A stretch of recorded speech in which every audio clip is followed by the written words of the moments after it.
Good morning, everyone. Let's now continue with the second talk of the second edition of GBI Day.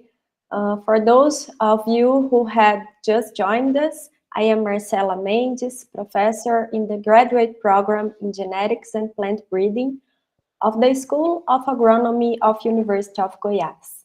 It's an honor to have you here. Welcome. We'll now hear from Dr. Larissa Vendrame. Dr. Larissa Pereira de Castro Vendrame holds a bachelor degree in agronomy from the Federal University of Goiás, master and PhD in genetics and plant breeding from ESALQ, the University of São Paulo in Brazil. After working as a sugarcane breeder, she is currently a scientific research at Embrapa Vegetables, focusing on sweet potato breeding. Dr. Larissa, it's a great honor to have you here with us today. Please feel free to begin your presentation. Thanks so much. It's an honor to be here with you.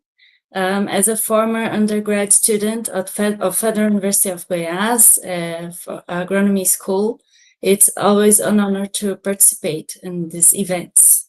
I'll start my presentation now. Let's see here. Okay. Just tell me if it's working, okay? Can you see the presentation? Yes, it's great. Okay, thank you. You can just close the bar. Okay. Thank you. You're welcome. So today we are going to talk about the space environment as an extreme GBI model and frontier for plant breeding. As Marcela said, I'm a sweet potato breeder at Embrapa, and I've been working with this crop for about 11 years.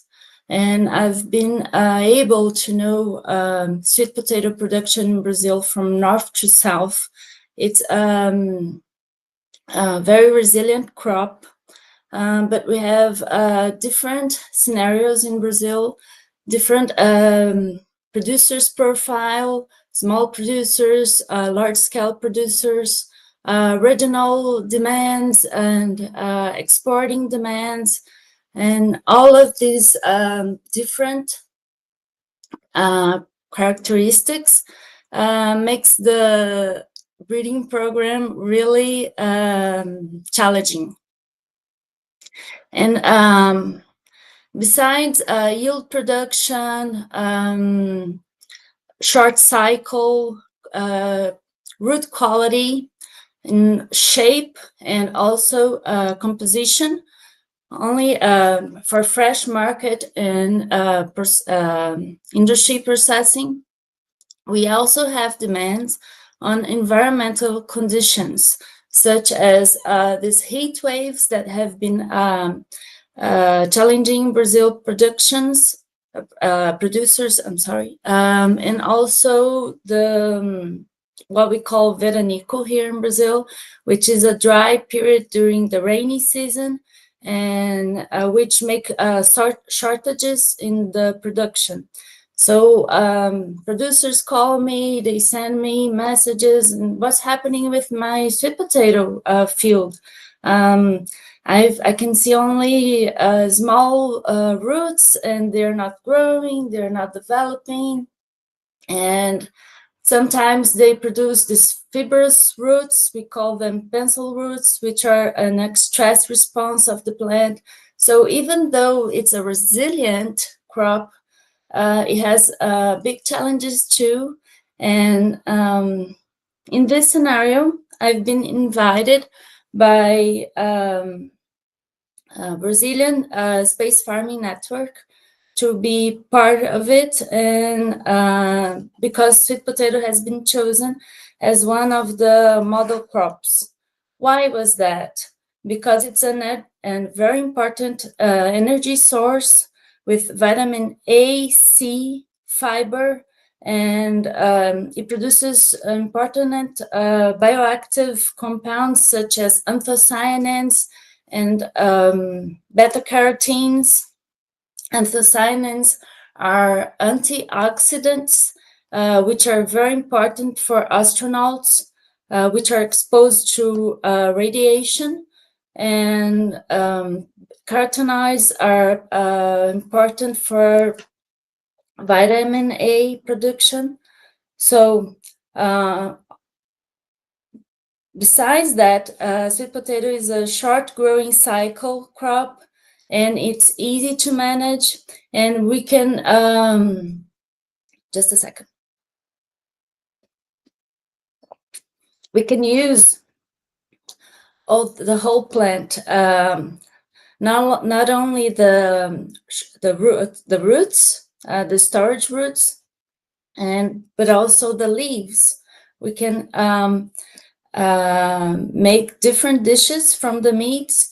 It's usually used by African communities and also Asian communities. It's not very common here in Brazil, but it's a very rich and important source of protein too. So we can have an efficient plant and use most of its parts. Well, in this Brazilian space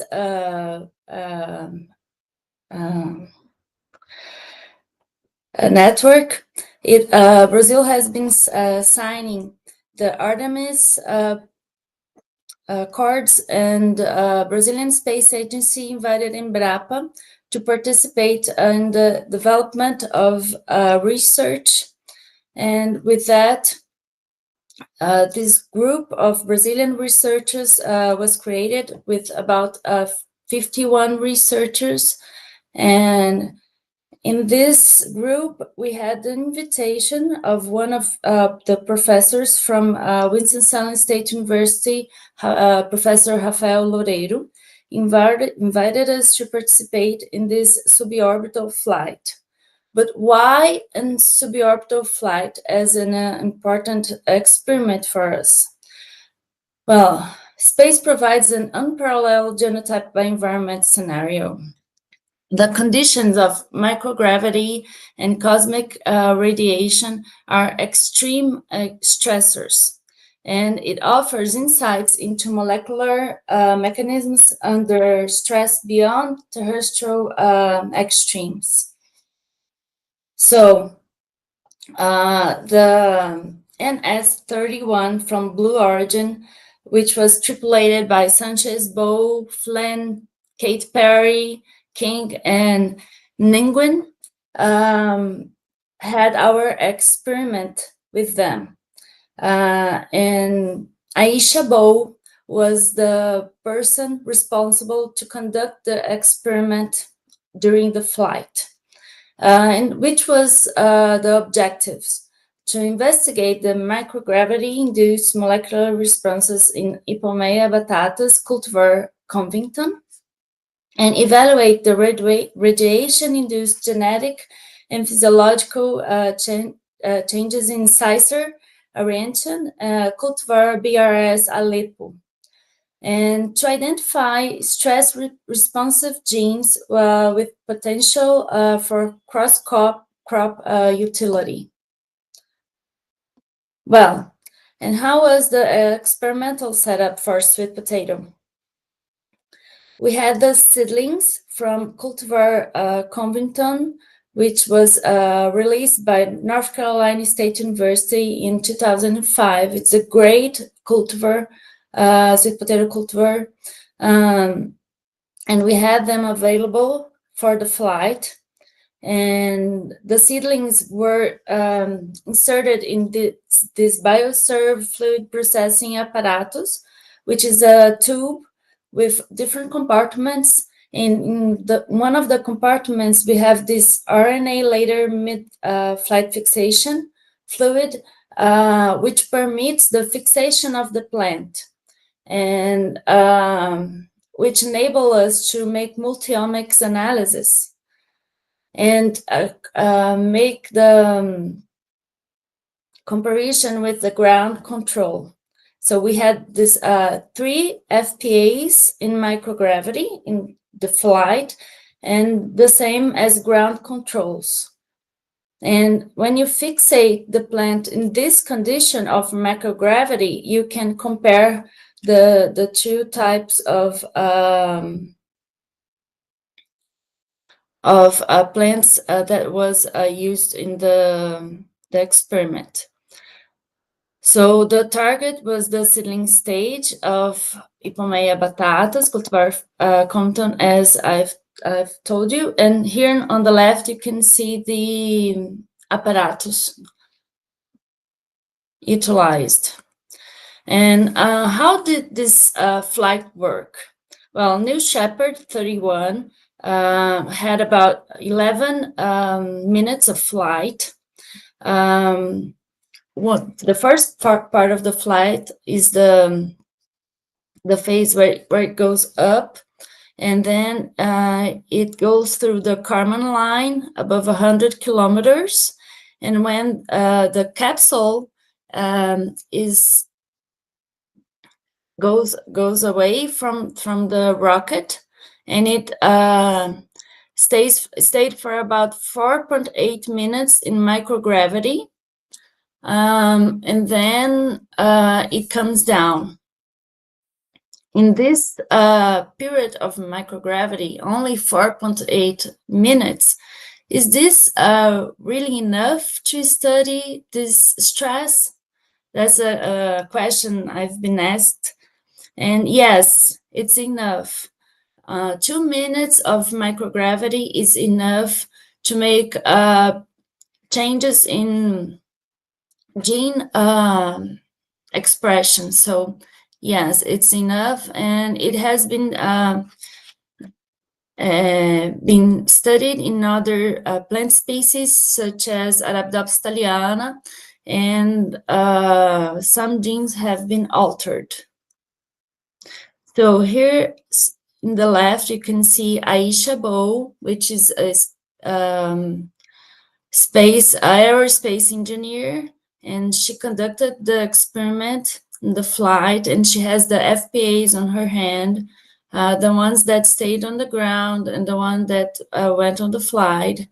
And here on the right, you can see Rafael Loureiro working with the material after the flight, and we'll be studying 6 genes, which are HSP101 for proteostasis, ABS4 for ion transport, COR78 for oxidative stress response, PRX48 for oxidative stress detoxification, AAP2 for nutrient uptake, MAG14 for lipid metabolism, with analysis such as RNA-seq, qPCR, proteomics, and histology. These genes were already studied in other species, and they had their expression altered in microgravity. So these changes were observed, and we are going to study if we have the conservation of this altered gene expression between the 2 species. Well, and for the chickpea setup, we had 300 seeds of Cicer arientum, cultivar BRS Aleppo, which is a cultivar released by Embrapa. And they were exposed to cosmic radiation, and the radiation was monitored by dosimeters, which were prepared by Claudio Frederico from IEAV from Brazil, okay? So the post-flight chickpea analysis, as you can see, they went on these plastic bags with Aisha Bow, you can see in the left. We'll be testing for germination and seedling performance, whole genome sequencing, transcriptome profiling, on the focus of radiation-induced mutagenesis and adaptation.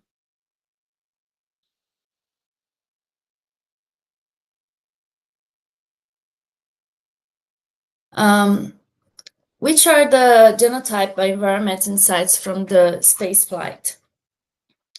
The microgravity and radiation exposed during the flight are unique environmental pressures. We cannot make the same environment here on ground. It's really a unique opportunity to evaluate the plants in this situation. The genotypic expression diverges significantly from terrestrial controls. So it's a huge difference for the plant. And it starts to make movements, molecular movements, to face this stress. And these are very important to understand how the plant will develop in space situations such as lunar conditions and International Space Station conditions. And this reveals latent gene-environment interactions too. And which are the breeding applications for this? Identification of stress-resilient genes and regulatory networks, which we wouldn't be able to understand without this kind of exposure. Potential transferability of stress resistance traits across species. As I've explained it before, we'll be studying the transferability of these responses from Arabidopsis thaliana to sweet potato.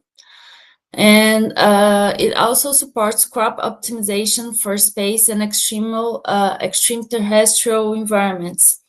If we understand the way the plant responds to stress in these conditions, it will also help us understand how the plant responds to stresses on ground, okay? And here I brought you some pictures of the sweet potato flowers, sweet potato fruits, which are not the roots, and sweet potato here, the seeds on the right, and its capsules. It produces up to 4 seeds on each capsule, and it has some specific conditions that makes all the breeding situation and strategy really challenging. If we have these tools to help us on breeding, we can shorten the cycles and bring technology faster to the producers. So which are the broader impacts? We can contribute to bio-regenerative life support systems. What is this, Dr. Larissa? Well, bio-regenerative life support systems makes a condition that everything needs to work by itself. We cannot send technology inputs from ground to space, like whole bags of nutrients and gallons of water. Everything needs to work from there. It needs to make the cycle work and by itself. So water use needs to be reused, and the nutrients need to come from the leftovers from the space station or the lunar space condition. So everything needs to work by itself. And it's aligned with NASA Artemis mission objectives. Since Brazil signed these Artemis accords, all that we are working on has the same objectives as the Accords. And this type of experiment supports emerging Brazil space crop research. We don't have much experience here in Brazil, but we are learning a lot, and we can make some big changes along the way. As we call them, spin-offs are the technologies that are developed along the way, along the development of the experiments. So research, innovation, and technology solutions are developed.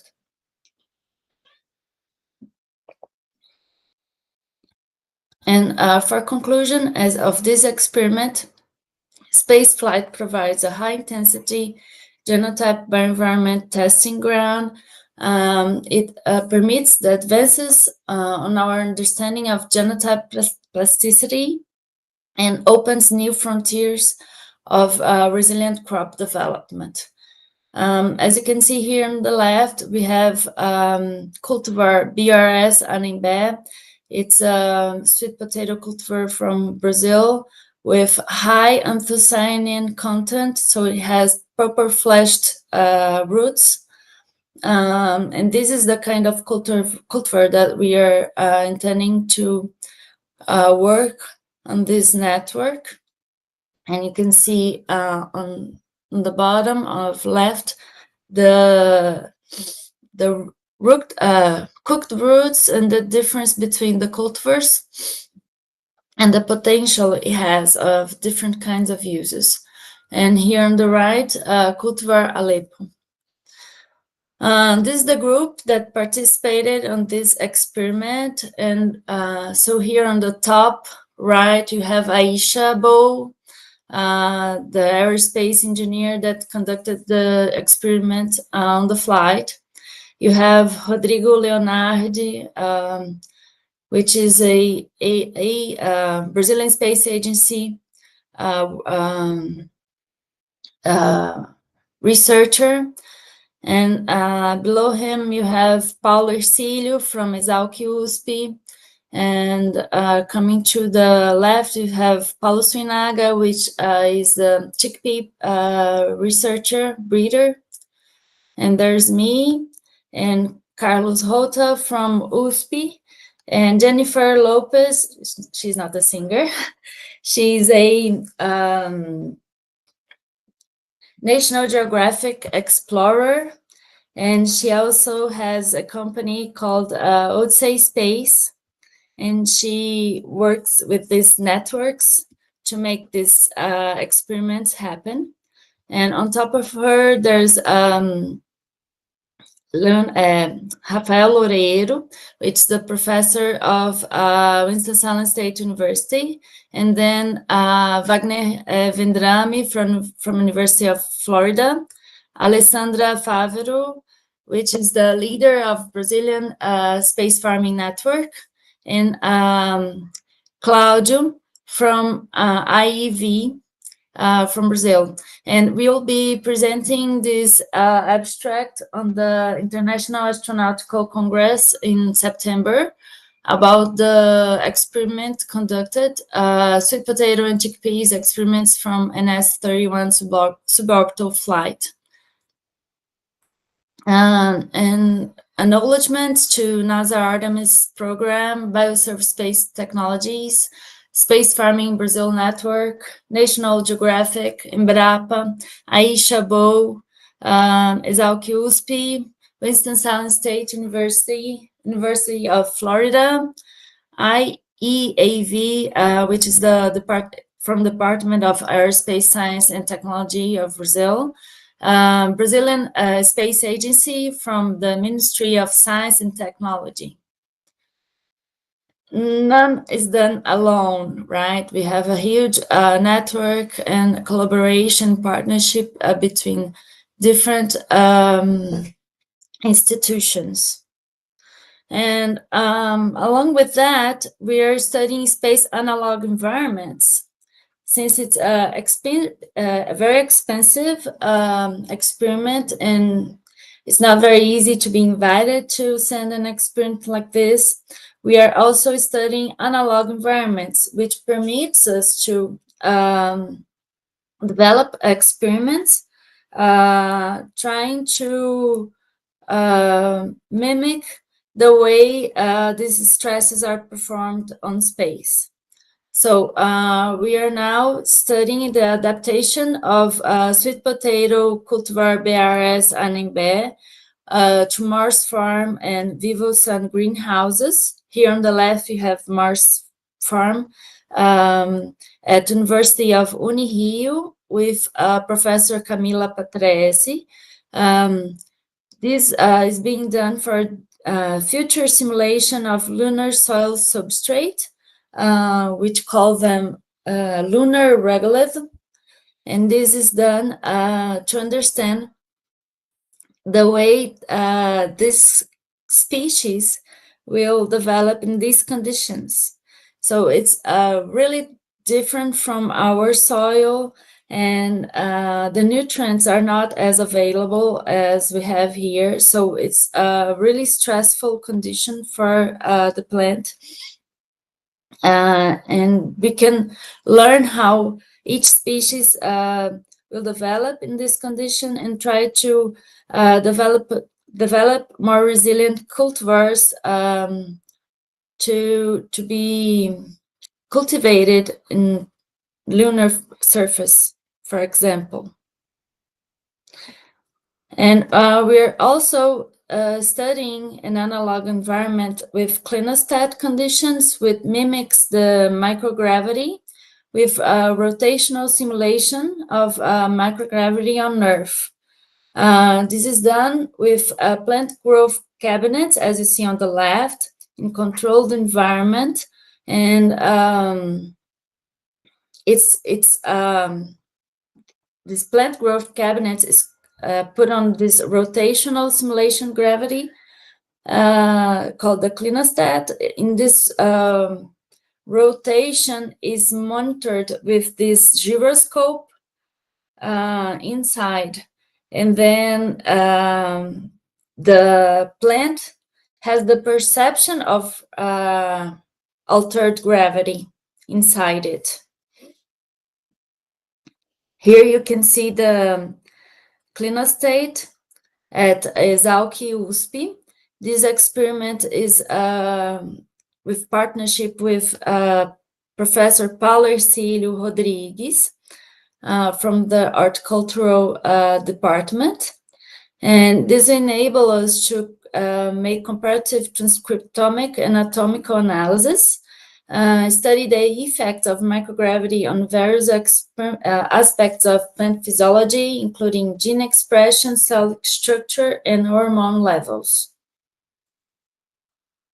And what for? Why are we doing all these experiments and all this research? Besides developing plants suitable for space farming, we also focus on the resilient genotypes for challenging environments on Earth. As I've told you, we have huge challenges, and we need to develop this faster than we are able to develop with classical tools. Here on the left, we have an experiment in the extreme north of Brazil, in the state of Roraima, with savanna. It's kind of cerrado that we have there, and have high temperatures, which are stressful for sweet potato. And we are evaluating these genotypes over there. And here on the right, as you can see, sweet potato with better shapes, with better quality for producers, so we can have lower waste. Here we have a box with the commercial roots and a box with waste roots. And you can see even the weights are not so ugly. And so we can have a higher income for the producers. Okay. This is a picture from Guilherme Pereira, just to show you another kind of challenge of sweet potato breeding. Sweet potato is an hexaploid species, so it has a complex genome. What makes it more difficult to study its genetics. And here's an example of a segregating population from contrasting parents of Beauregard and Tanzania offspring. As you can see, it has really high genetic variability and a lot to develop of the traits knowledge. And here is an example, also a picture from Guilherme Pereira, of a QTL validation we've been working on here in Brazilian populations with resistance to nematode species. And many research advances are challenged by us, and here's an example of applicability of this the study of the markers of important traits such as dry matter, which is important for sweet potato chips production, and carotenoid contents. And as you can see here, the genetic variability helps us to have a lot of opportunities, but also many challenges. Thank you so much.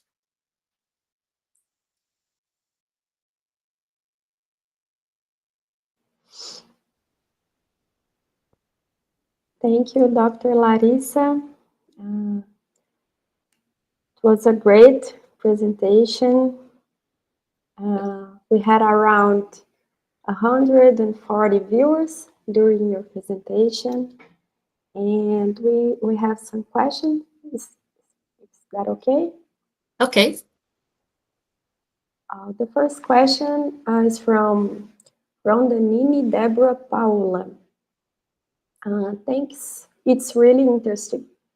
What's the most severe stress for crops growing indoor in the space? Water stress, water plus low temperature, high radiation? Thanks. I think all the stresses combined are really challenging, because it's not only the microgravity and the radiation. The radiation maybe is easier because you can make compartments which you allow that radiation will not come through it. But the nutrient scarcity and the low water availability are also big challenges for us. And maybe the radiation is not so much important as microgravity, nutrient, and water availability. Thank you. You're welcome. I have another question.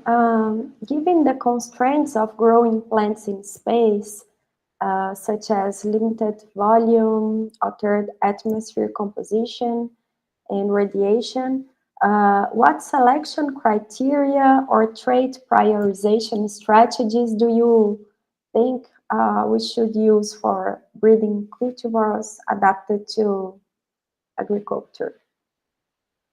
We'll try to expose, this is done already from China researchers, expose sweet potato and chickpea true seeds in microgravity to stimulate mutations and new mutations to select the species in these conditions, and we will simulate growing conditions on Earth and try to study the development of them in these conditions.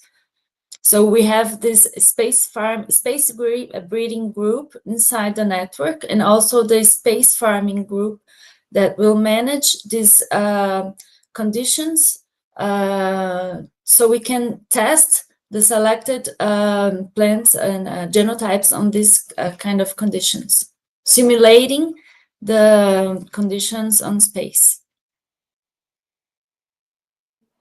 And do you foresee space-based phenotyping systems contributing to our understanding of plant plasticity? I'm sorry, can you repeat?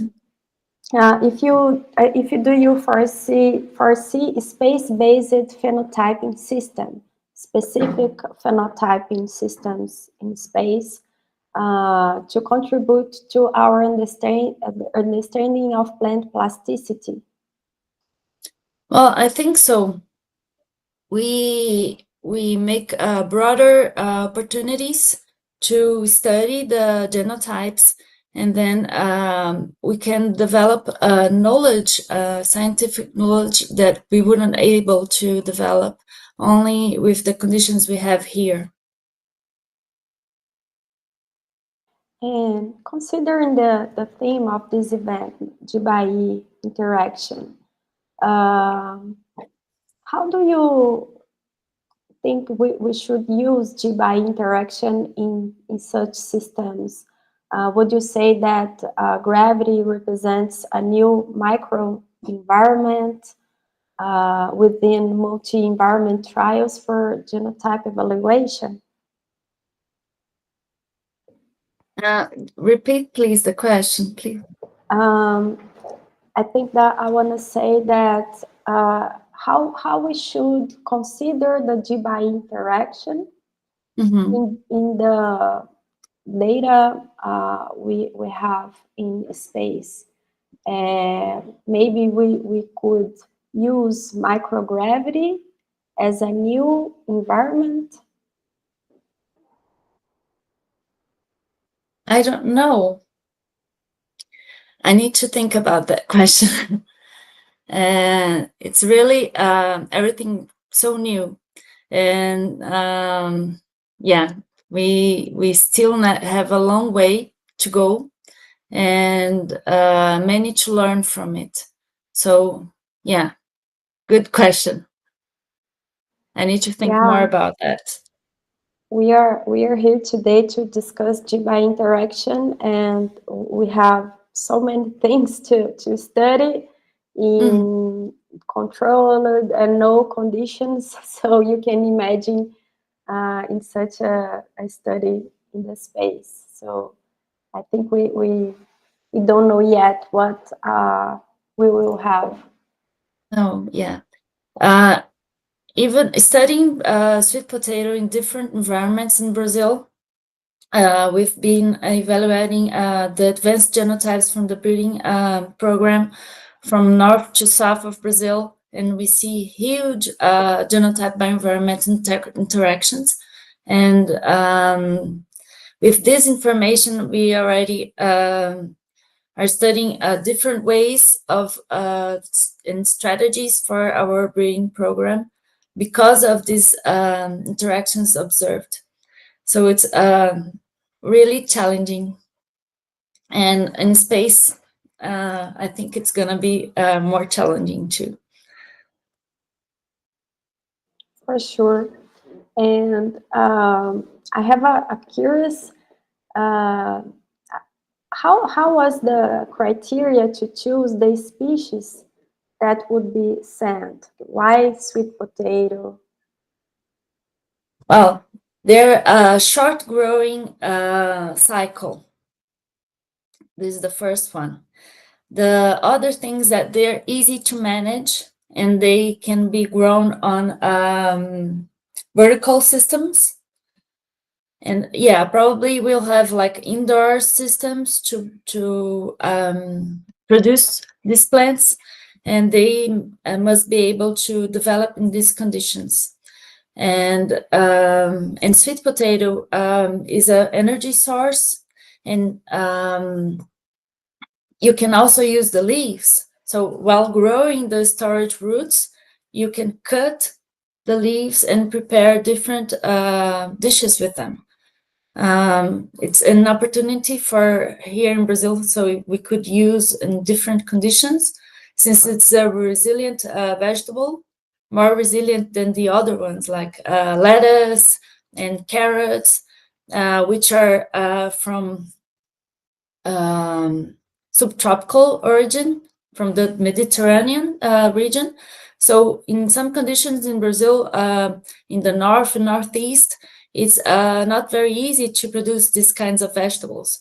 So maybe with sweet potato, we can increase the consumption of vegetables using also the leaves. Here in Brazil, we consume, the consumption is lower than the OMS suggestion of 400 grams per person a day. Here is, I think, below 200. So yeah, it's really low. And we need to increase that. So do you guys have any plans for sending another plant species? Yes, yes.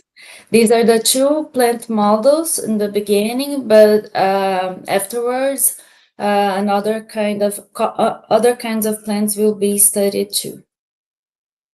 Also considering these specific conditions in space. That's great. Can you tell us which one? No, not yet. Okay, thank you.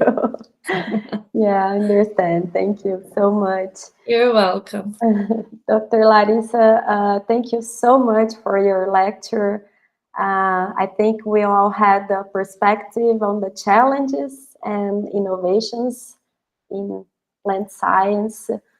You contributed for our curiosity and about the future of crop breeding in extreme environments. So it was a very great privilege to learn from you, your pioneering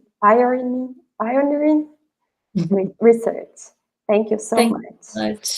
It was a pleasure to be here with you. Thank you. So guys, for the third talk of our event, please join us using the new YouTube link that was sent to you. Thank you, everyone.